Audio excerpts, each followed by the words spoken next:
Okay, so we can get three important pieces of information from each proton NMR peak. One of those three pieces is chemical shift. By chemical shift, I mean peak frequency. So that is where it shows up on the x-axis, whether it's on the right side or the left side of the spectrum. And peak frequency depends the most on what we call shielding. So what do we mean by shielding? So picture an isolated proton, so H+, no electrons. So that nucleus feels that magnetic field. So this is our big supermagnet field here, and our nucleus is feeling that field, and again, either aligning with the field or against the field. So when we surround our proton with a little bit of electron density, that electron density essentially forms an opposing magnetic field. So it's kind of insulating the proton from that big magnetic field that we're subjecting it to. All right, so the induced field, again, the magnetic field that's induced here is going the other way. And so if we have electrons, they're basically going to counteract the big magnetic field that we're applying. We say the nucleus is shielded, so it feels less of that magnet. So the way this works is that electron-rich nuclei are going to be shielded, and they're going to be a lower frequency peak. So they're going to show up on the right side of the spectra, lower numbers.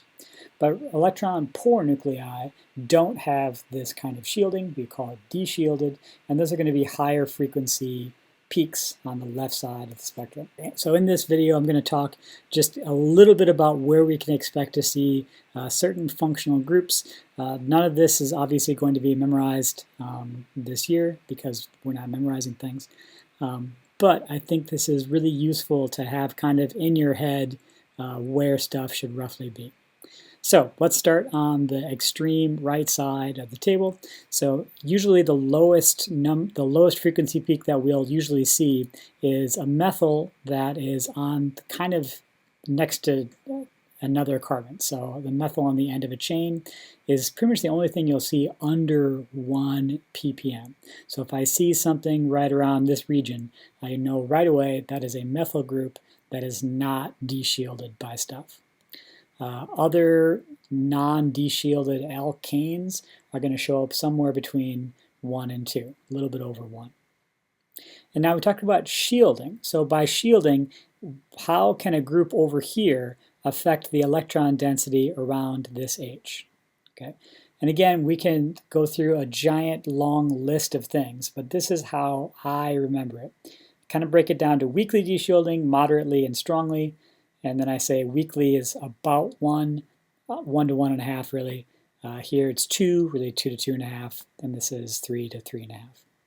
Okay, so weakly deshielding, it's atoms that are not that electronegative, so nitrogen, bromine, and also pi bonds. So whether it's a CC pi bond or CO pi bond, or I guess a CN pi bond, those are going to pull something down by about 1 ppm. So for instance, if I look at acetone, this CH3 here has it comes up about 2.1 ppm. So the way I can kind of think about that is, oh yeah, well, methyl's about 1, and this pi bond is going to deshield it by about 1 more. So sure, about 2 seems about right. And that's the level of accuracy where I think we're looking to predict here. Which is to say, we're not really going to be in the business of predicting where things show up. We're just trying to explain them once we see them. So again, pi bonds or nitrogen, weakly deshielding brings it down to about 1 ppm. Oxygen and chlorine are a little more deshielding. That's going to bring it down by 2 ppm. And then there's a few things that are very strongly deshielding. And this is kind of the full list. NO2, fluorine, and the ester oxygen. All of those are so strongly deshielding, they'll probably at least 3 ppm. As an example of this, let's look at ethyl acetate. Ethyl acetate is a really, really common solvent in organic chemistry, so we use it a lot. Honestly, if there's one NMR that it's worth memorizing if you're going to work in a synthetic lab, this is probably the one. So there are 3 kinds of protons in ethyl acetate, right? So the furthest one, the highest frequency peak is the one next to that ester, and that's about 4.1 ppm. Again, next to that oxygen is drawing a lot of electron density away from those hydrogens, and so that's why they show up way down there. This methyl over here next to the ketone is going to show up right around 2.1, very similar to where acetone showed up earlier. Again, it is a CH3 that's deshielded by a pi bond, so it's about 1 plus 1 is about 2. We said that CH3s are usually just under 1. This CH3 turns out to be just over 1, so it's about 1.2. Now why is that? Well, it's because it's not next to this oxygen, but it's close enough to that oxygen where it's having a little bit of an effect even down the chain.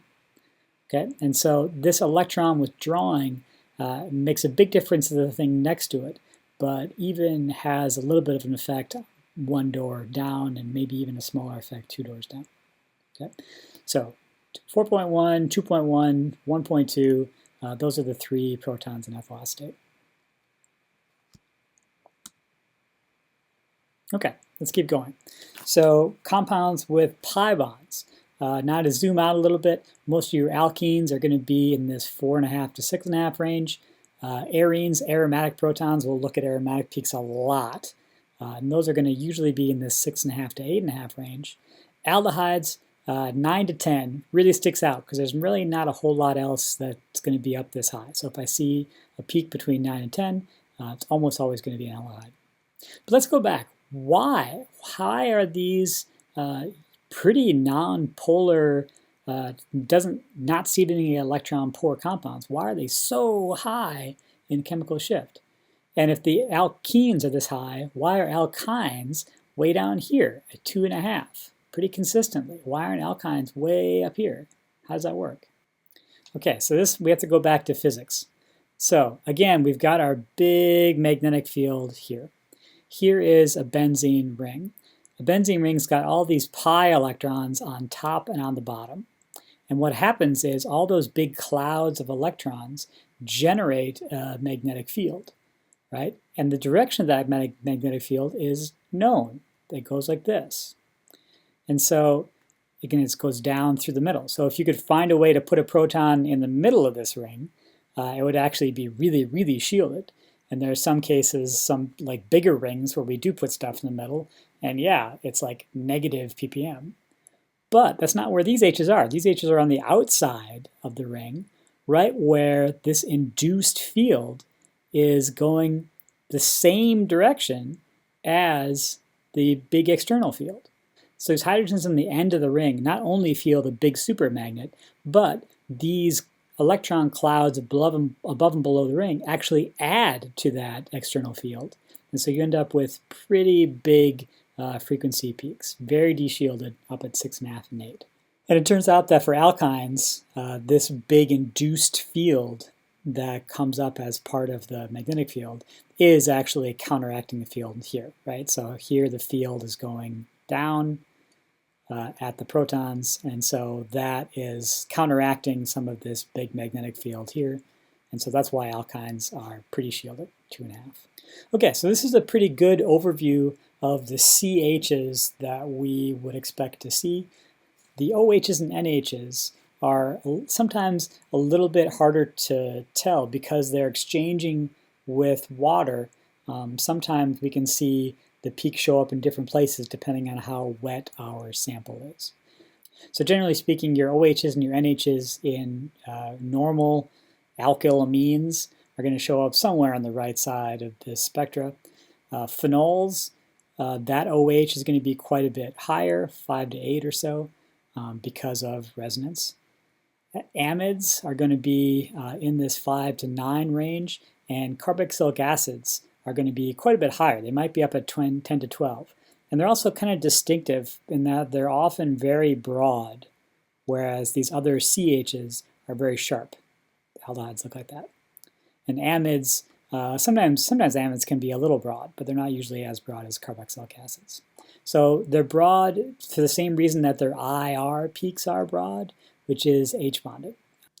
So to summarize, this is about the first piece of information that an NMR peak is going to give us, chemical shift.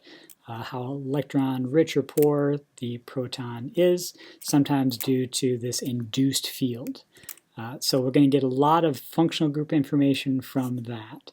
The other two things that we're going to get are integration, so quantitatively how many protons are under that peak, and then splitting, where it's going to tell us how many neighbors it's next to. So those will be coming up in a future video.